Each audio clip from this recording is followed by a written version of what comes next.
Yo, what's up, guys? How you doing? All right, so our camp is officially over for the week. Done and done. All right, and now we're gonna see how many people that we pull for our tryouts. Camp went pretty well. That girl that I told you guys about yesterday, as Connor saw, she won again today, and this isn't even like it was like skilled stuff. Like she had to hit like all these free throws in a row, with other people missing them, and like out of the entire camp, she just never missed, even when everyone started screaming and screaming in her face. But a funny thing happened. When she won the free throw thing, she like everyone's screaming. She like makes her last one, and then like no one like was like yay she made it. Everyone's like oh, people were so tired of her winning. It was hilarious. All right, and she did lose that one thing, and it was the Curry move. We go in and out between legs behind the back to a Curry layup, and she was a finalist for that one. And I think she was like in the top like 5 or something like that, 6. And a few guys beat her. But when she went one of like the semifinal rounds, she did it and she messed up. And as she messes up, it must have been like 5 people out loud were like, "Thank God." They were so tired of her winning. It was awesome. And when you can make people feel like that, you know that you're doing a good job. And then we know in the NBA, it's definitely LeBron James. This year it was the Brooklyn Nets, right? And there's like a bad guy role almost. And they asked the Brooklyn Nets, "Are you guys a little bit like NWO?" Which is like the wrestlers from WWE who were like the bad guys with like Hulk Hogan changing. And they were like, kinda, but they didn't want to like relish it. But like they were like, yeah, we don't want to be, but we are kind of. And then they asked the Miami Heat that back when they were winning with Dwayne Wade. And he said, yeah, not only are we that, he goes, I kind of like the role. And I think if you're a bad guy, run with it. I mean, you don't have to like hit anybody over the head with a steel chair, but people are booing you and like they don't want you to win. And that just means that they're jealous. All right? It means that you're doing something that they want to be doing. You're taking it from them. All right? And in this lifetime, that's a good thing. Anyways, I am kind of jealous though. You gave away so much stuff. I know. Now you got to earn it. Now you got to earn it.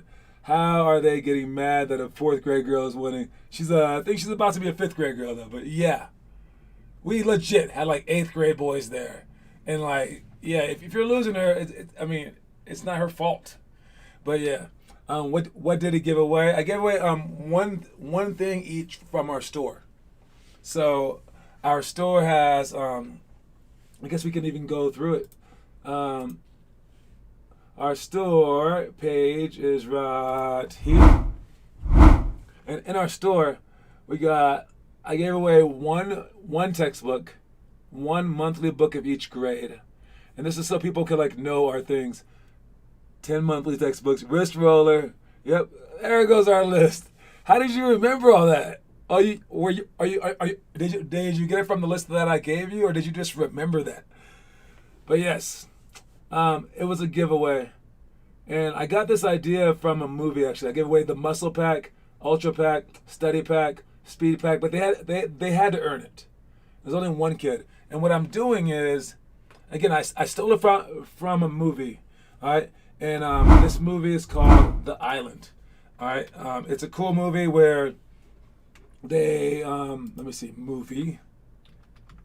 Basically, like rich people are so rich in this movie, they pay to have clones of themselves. And they don't, I guess, like know about the clones exactly, but in this movie they have clones living in this place. And at first, like the clones were just like quietly sitting there, not doing anything, but then they kept dying off. So they had to like make a whole world for these clones to like let them like live. And they gave them like names, stuff like that, but the clones were tricked into thinking that they had to like stay in this like bubble. And they said that like there's like this like wind outside that will kill people, and like whatever, we're trying to save humanity. But to give them hope, they held a lottery, and the lottery they had one person at a time would win the lottery, and they got to go to the island. And everybody wanted to go to the island. It was like the one place on earth that you could breathe outside, right? And they would do that. Now, I don't want to give up too much of the movie, but it wasn't the island. Basically, whenever your number guy called, no, I won't say the ending, but okay. But in this movie, they needed hope, right? And they put it on a screen. And although everyone was like jealous, everyone stayed in line because they wanted that one day. So for this, you have to create a need. So I made it like a lottery, but you earned it.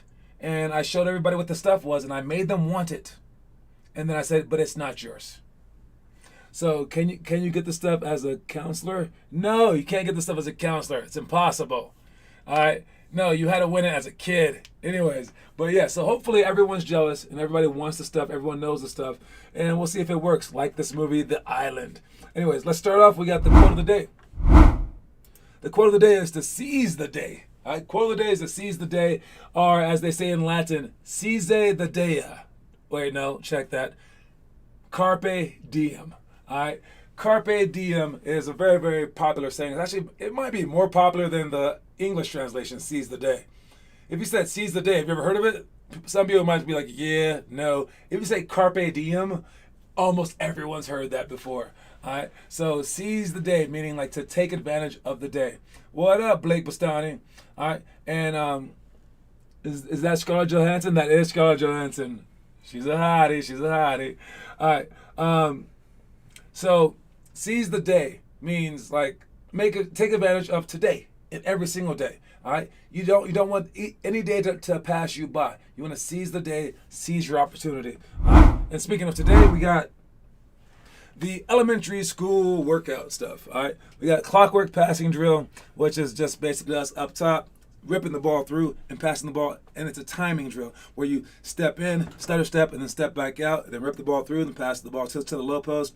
Low post catches it after stepping underneath the basket, coming out with his hands up, catching it, looking over his shoulders, and then making a good pass across the court to the opposite wing, where they start the whole game all over again. 2 balls going on at the same time. You can actually get this drill up to about 3 or 4 balls if you have a really good team, but we have never reached that point. All right, clockwork passing. I like it because it's all about footwork and about accuracy and about perfection. And if you make these things just second nature, like where you're looking, where you're passing, and everyone can do all these things perfectly, now you get to think about more of the game in terms of like when I screen down, like how much time is on the clock. You're not just thinking about ripping the ball through because that's going to mess you up. All right, so when you make this stuff second nature, now you don't have to think about all this rote stuff. All right, now you get to think about more detailed things, like who on my team hasn't touched the ball in a while. What does my coach want to have in this play? What does the other team not want us to do? Where are the mismatches and things like that? So clockwork passing basically gets us in perfect mental shape to do every single small aspect perfectly, and we want to do it over and over and over again, and our entire team has to be able to do it so that we can properly distribute the ball around the court to whom we want it to go. All right, other one is zone cutting. In the zone, you want to cut even extra. All right, I sent Connor a slight like 2 or 3 minute video of the movie that we filmed, just of the game portion. And in that 3 minute video, I think Connor turned the ball over like 3 times. I chose a random 3 minutes just so I could get like the layout right. It was just like with like one camera angle too. I'm gonna switch cameras. I'm gonna make it so much more fancy, but this is just a small little snippet. And yeah, it was a lot of bad plays. I could probably break down that 3 minute clip, take like 30 minutes to break down every single mistake that Connor or anyone did. It's crazy, right? So we want to be perfectionists, but in zone cutting, everyone's standing still. Even in man, you pass the ball to the other wing. Why are you standing still? All right, it's not freaking shell drill where you're just passing the ball around. You want to pass, sprint through, make your defense, make your defensive player work for everything that they're earning, so that when they're on offense, they can't go as fast. Get open. Give yourself a higher chance of scoring. So zone cutting. If you're on the inside, you want to constantly move. If you're on the outside, you want to cut to the open spots and stay there, and then switch spots as they pass again. All right, so be smart. Zone cutting is huge. Also, you as you cut through a zone, especially, the defense has to shift and talk. So if they're not talking right, they're going to get beat. Also, when you shift, I was going to lead other three-point shooters to be wide open, especially in the zone. And against the zone, especially, they won't be able to block you out if they don't know where you're coming from. And if you just stand still, they're going to be like, okay, I got that guy. When he comes, I'm going to box him out. But if you've been switching the whole entire time, they're going to be confused. Now you get some easy rebounds, because those are the 2 weak points of a zone. allowing shooters and to allow rebounds, but you don't get that if you don't move. What do we have in the comment section? I have no idea. Let's see. Bucks, sadly. I hope that the Bucks lose tonight, so that there's 7 games. I think that would be cool. If you want the Bucks to lose, because then Giannis would come for Golden State. Giannis ain't leaving, man. I do this hardcore. Ball and hold drill, jump ball positioning, taking the last shot, and post entry plus kick out. I wanted to talk about the ball and hold drill real quick. All right. So look at the screen. We got the ball and hold drill as the shot gets shot. All right. These guys are inside, and this is the offensive side. They are the defensive side. All right. So as these guys are guarding, and the ball gets shot by whomever. All right. The ball's right there. All right. Whoever shoots the ball, we want to make sure that we have one guy back. Just one guy. Okay. One guy gets back so that they get no easy layups, but that person has to go back. Now, if this guy right here is the back guy, but let's say he was low when the ball was shot, whether he shot it or not, and the ball shot by like this guy, let's say, well, he's closest to the basket, and maybe this would be too hard. These two guys can communicate. They can talk, and maybe he crashes the boards this time, and he gets back. But they have to talk, okay? And either way, the other person has to get ball. So this person has hole. He has to sprint back. I can't tell you how easy this is, but also how hard it is, all right? Because players, as this guy shoots, the players don't want to move either way. They don't understand either way. All right? Most players just kind of jog back. This guy gets back, this guy gets back, this guy gets back. That guy thinks about going for the rebound, then doesn't. And this guy just shot a shot and missed it. And that's what everyone does. But what we want to happen as this guy shoots the ball, this guy has to crash. This guy has to crash, like sprint in. This guy has to crash. And that's not happening. All right? And if we ever do get it like that, what happens is this guy crashes too, and that's stupid. All right? So we need 4 people crashing. But we need one person sprinting back, not here in the middle, not just staying here, but actually literally sprinting behind half court and waiting for everyone. So that if they have a fast break, it's not 2-on-0, it's not 1-on-0, it's not 3-on-0, it's at least 2-on-1. All right? And this guy right here, as these guys sprint up, and everyone's going like that, because that guy got the rebound. And as he outlets the ball like this guy who went for the rebound needs to stop ball. And not just stop ball, but just slow it down. Just if he wants to go toward his right hand this way, just make him go left. And as he's going left, just make him go right. And if you get him turning twice or 3 times, you've done your job. Now there are no fast breaks. You've literally saved 20 points in the game. And let's just say that you scored 4 points. You turned a 4-point game into a 24-point game, because every point that you stop is a point that you gained. All right, so you're an all-star just by making him turn twice. Not stealing the ball. You never get a steal. No steals. Just making him turn twice as he's dribbling the ball up the court, and not forgetting to crash the boards and to guard the point guard. So that's just 24 points. But now, what if you get a rebound? What if you get 4 rebounds for the entire game? Now that just turned from 24 points to a possible 32 points. Now what if you do get a steal, like Drew Holiday, maybe 2? Now you just turn that to 36 points. So just by doing your job, you turned a 4-point-a-game score into a 36-a-game score. That's the difference between a scrub and a superstar, just with this one thing. And if you're the back guy, the person that was just that just ran away, didn't rebound at all, but you remember to get back every single time, you at least saved 10 to 20 points. So again, you turn yourself from a nobody player into a superstar, just like that, by understanding this ball and hold drill. So please try to understand it. All right, Peachy cheated on his girlfriend with a stripper. What are you guys talking about? Oh my goodness gracious. All right, getting saucy in the comment section. Anyways, homework. Homework today. Good job, kind of rush. We also had Blake Bastani posting a few things. All right, Blake says he's on into a new challenge. He's doing a move, but he's also doing a new challenge. Ball handling day 1 of 300 something. Will you do this challenge? Because, man, you failed on the last one. You said you were waking up at 6 in the morning, dude. All right, you can't just throw stuff out there. All right, succeed in these things. All right, go hard at these things. Figure these things out, and don't just quit everything. All right, we're gonna hold you to this one, Blake Bastani. All right, John, I've been working very hard on these lateral quickness drills, so I get better at staying in front and turning instead of reaching. Yeah, reach, you teach. Reach, they teach. Don't reach. All right, so if you do one of these challenges, yo, do it, man. You only get one life. All right, stop coming up short in these challenges. All right, or maybe don't make such ostentatious challenges. All right, and if you haven't gone through our book yet, our book should be telling you exactly what you should be doing in the first place. So keep up with our book first, and then after that, you can do extra. Don't just start replacing it with your own thing, because those things will get less and less and less. All right, so can you keep up to our stuff? All right, please take care of it. All right, next up, we got picture of the day. All right, oh yeah, I like this a lot. So we were just talking about turning people on the defensive end. Giannis and the Bucks are forcing ridiculous shot making from Phoenix.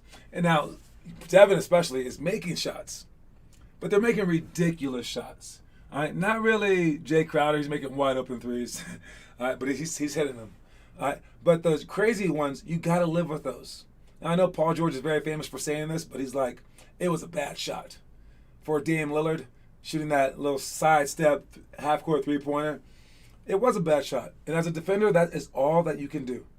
All right? So if you properly turn people as they come down the court, you deny all the wings, you close out on everyone, and you put your hand in their face, you chest up the post player, you get through the screens by going sideways, you box out as hard as you can right there, and the team still beats you by 90, you've done great.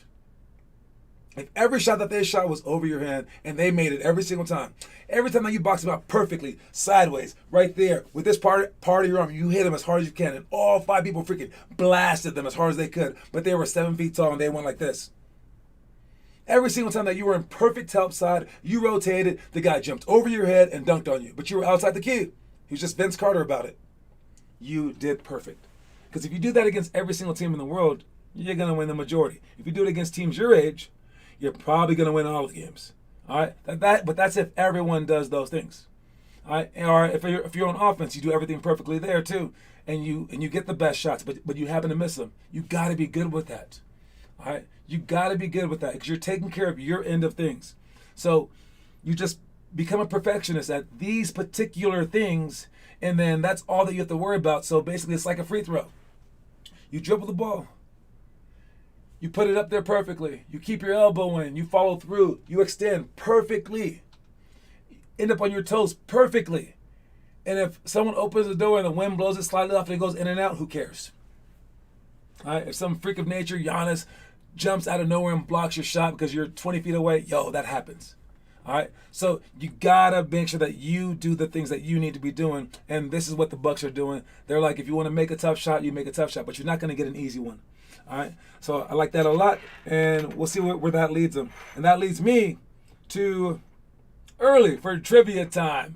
Trivia time, I'll give you some break on it. So if you know the answer to this, again, we are not giving you hints for trivia anymore. It's just from our page right there, as you can see. Somewhere on that page, I came up with a trivia question for the day. Since we've gone through every freaking video this summer, great job with that. We now know everything on that page if you've been watching the show. So you can use Google, you can use whatever you want. I'll give you the commercial break to figure it out as well. But here's the question. In this famous play, who got dunked on? I will show you the play, and then I will go to commercial. In this famous play, I need to know the name of the person who got dunked on. Okay? Who got dunked on? Here's the play right there. Who got dunked on? What is his name? Who got dunked on? He's on the ground. This is his little foot right here. What is that dude's name? And I'm going to commercial break. I'll see you guys soon. That guy's name is Sean Kemp, by the way. All right, let me know. Commercial time.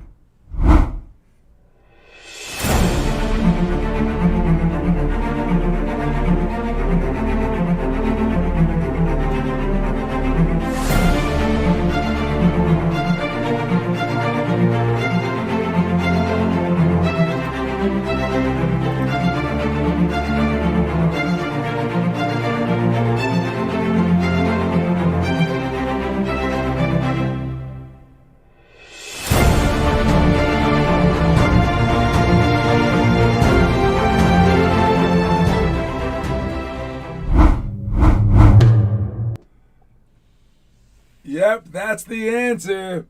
Chris Gadler. Yep, Blake Bastani got it. Chris Gadler. No, it's Alton Lister. Yeah. All right, so that makes it 8-6. Finn Kaufman got it right. Even though you misspelled it, you misspelled it wrong. But you were thinking of Chris Gatling. But that was not him. All right, that was another player on the Warriors. That was not a guy who got dunked on by Sean Kemp. This guy, I think he got dunked on twice. Alton Lister. Alton Lister's his name. All right, great job. Again, yeah, he's trivia king, man. But this month, Connor Rush is beating him 8-6 now. 8-6. All right, great job, both of you guys. John, you scared me. Chris Gadler. Chris Gadler. All right, moving on. We got our middle school drill. And this is tip drill, 1-on-1 wing and 1-on-1 rebound. Not in help equals points. Zone 1 or 2 guard front. 16 plus seconds up by 4 plus points. Offensive rebound tips. All right, someone just came up to me after practice and he was like, "Hey, Coach Sanders," he was one of our counselors. He's like, "Can you show me some rebounding tips?" He's a short guy, but he's like, "I want to lead the team in rebounding." And I said, "Well, the best rebounds are offensive rebounds, period." All right, and I told him a couple of things. I said, "Here's all our list of stuff for the rebounding, but the ones that matter the most, I would say, in third place, is to love the contact. Love the contact. Like, you hit them hard, and when they hit you and you fall down, ask for their help up, and then slap them on the butt and be like, 'Nice hit.' They will be scared of you. They won't want any piece of you." And then the next one is to read the rebound. If it shoots from that side, you run that side. Shoots from that side, but you run that side. But I told him the best one for himself is to go every time. That's the one that I focus on the most. All right? Tenacity is great, right? But going every freaking time is a form of tenacity. It's just perpetual intensity at the highest. You're willing to kill them. They're not willing to die level of basketball. And oh man, it's amazing. And also, it ups your odds. Because all you got to get is 5 offensive boards to be the best rebounder in the whole country.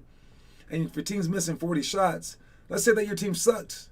See that your team's good. If your team's good, you got nothing to worry about. But if your team sucks, good.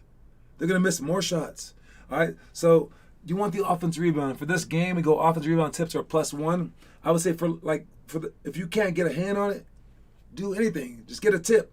All right? That means like if you can't catch it, you just swipe at it. Do something. But you go toward the ball, and you always go toward it. Even if you're like 5 people back, you got no chance. Just go for it. All right, you probably won't get it. Won't get like 90 of them, but you're gonna get 10. You might get 1. All right. So the offensive rebound tips is, that's a great game. But see the real games is that if those were really worth 1 point, if you touching the ball this much got your team an actual point during games, would you rebound harder? I think you would. So act like that. Pretend that it's worth a point, because the coach who's good will see that and he'll leave you in the game. And if he leaves you in the game, you know you good, right? That's worth some points. So they really are worth points, because at least you'll stay in the game because you're showing your effort. All right? Or maybe you do come out the game, or maybe you don't, whatever. But your teammates copy off you, and then you get your teammates going. Then everyone's going. All right, and you're going to be so much less likely to lose because you have everyone doing the right things because you've set the example. So love that drill. All right, not gonna lie, there was a day where I missed, and I asked Blake to come and beat you. Oh yeah, I kept. John also gave away a coin in the very end. Oh yeah, that was our first coin in Colorado history, and it went to the girl. All right, the girl's name is Monona Kane, like Winona, but Monona. All right, and I'll tell you right now, she is not Finley Chastain, but she acts like she is, like her mind is. But like skill-wise, I would say, let me think, what is she? Extremely good for a girl. Her age. Like extremely. Has to be like one of the better players in the whole state, her age. And the girls here in Colorado are very, very good. They play against boys. They always get drafted. Our girls are very, very good here in Colorado. Unlike our boys are very, very low. But our girls' basketball is extremely high. We have a 6'9" girl right now who's like going to go anywhere she wants in the whole country. It's crazy. All right, but this is one of those girls, and she's acting like it, but she got the first coin and even got it in a little case and stuff. Sorry, it happens. All right, anyways, moving on. We got the story of the day. Pay attention to it. What is it about? Oh, about movies, about making your own story. Watch it. Every day, you write your story. It's a movie that'll be watched decades from now by many young athletes. It'll be the most inspirational story ever told. But for now, only you know what that story will be. Did you wake early? Run miles? Shoot for hours? Get up every time you got knocked down? Your job is to write your story well.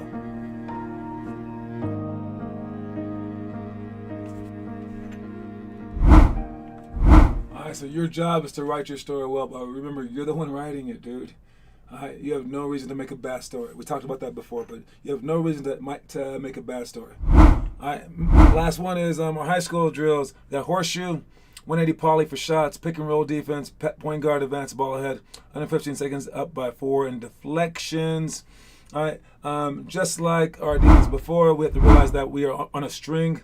All right, so if this guy has the ball over here, again, don't forget, he's right there, he's right there, he's right there. All right, he's guarding him, and we have these guys on the weak side. All right, again, you clog it up. You clog it up. You make sure that your help side is right there in the middle. All right. But as he comes off this screen right here, gotta make sure that you come over and that you're riding him. And you're right there. You're showing really, really hard. All right. And you're getting close to him to make these passes way harder than they should be. So you jump him as hard as you can. This is the only easy pass coming off, and the person closest to the baseline is the person that will sprint away. Closest to the baseline. That's the baseline. He's right there. He's the guy that will be rotating. No one else. And we do that because he has the most advantageous spot. His person is the furthest away. And it's just we need someone to do it that we know is going to do it, and it's a distinct person. If we said the second to last person along the baseline or the person furthest away from the baseline, it'd be weird. So we choose that guy, and everyone else reacts accordingly by dropping down and by dropping up. So we instantly take this pass away, and he will trust that you will be there. And if we could do that, their best course of action is to retreat, and we chase, and they're going to throw a bad pass away, and then we take it and steal it. All right, but it starts off with the pick and roll, and they should be extremely scared of our pick and roll defense because we should be scared of their pick and roll offense. Pick and rolls are hard to stop, but if we shoot it and we blitz it and we rotate quickly, they will be stuck with hoping that they have a player who can make that pass on two people. But if we come hard enough, they shouldn't be able to do that without us just stepping in front and picking it off. Boom, and going for 2 points on the other end. So make sure that defense is on point so people don't use the pick and roll against us. John, do people curl to a jumper that is close to the basket in a game? Like what happens in the horseshoe drill? You could be coming off screens, like even in our play, coming off triangle. You could be coming off this screen right here, and looking for your jump shot, if you were good and hitting that shot right there. But that's a shot that like Devin Booker gets off, and that's because he steps underneath the basket when he has a screen, so he has more room. But when you guys screen during games, you wait out here, go like this. You set a horrible screen, and you don't get the ball till you're until you're right there. So if you want that horseshoe shooting drill to be the way that it should be, you need to step underneath the basket and get perfect screens. So if there's someone driving by my side, I'm guarding someone in the wing, and there is someone in help side, would I bluff and recover? Because then my guy goes back door when I bluff.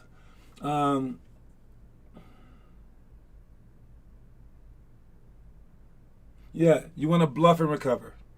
So if you're right there and you're guarding this guy right there, and someone drives right here, and they drive, switch them, and he's driving. It's not your help side. You bluff and recover, but you can't lose your man though.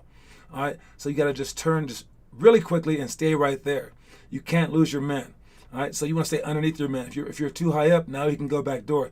You stay underneath them, and then you bluff and recover. You have to make sure that you keep your eye on both of them. So that's why your hands is up like that, and your eyes are straight down your arm. You can't turn your head to your man ever. So one eye's on your man at all times. One eye's on the ball at all times. As they drive, you got to back up, open real quick, bluff, and then sprint back and know where your man is at all times. You can't turn your head. All right, that's all that I have for today. Let's make sure that you guys are seizing your day, okay? All right, seize the day, carpe diem. All right, you guys, that's my time. I'm out. I'll let you guys know how everything went. I'm going to send a thank you message to everyone that was in the camp. And really, I hope that I can build this program, because if we have it blotchy, it's just not going to work, man. I need a lot of people joining up to make this the perfect program for you, to make you guys go as far as you can go. So that's my hope, and that's my plan, and we'll see where it goes from there. All right, y'all. Peace.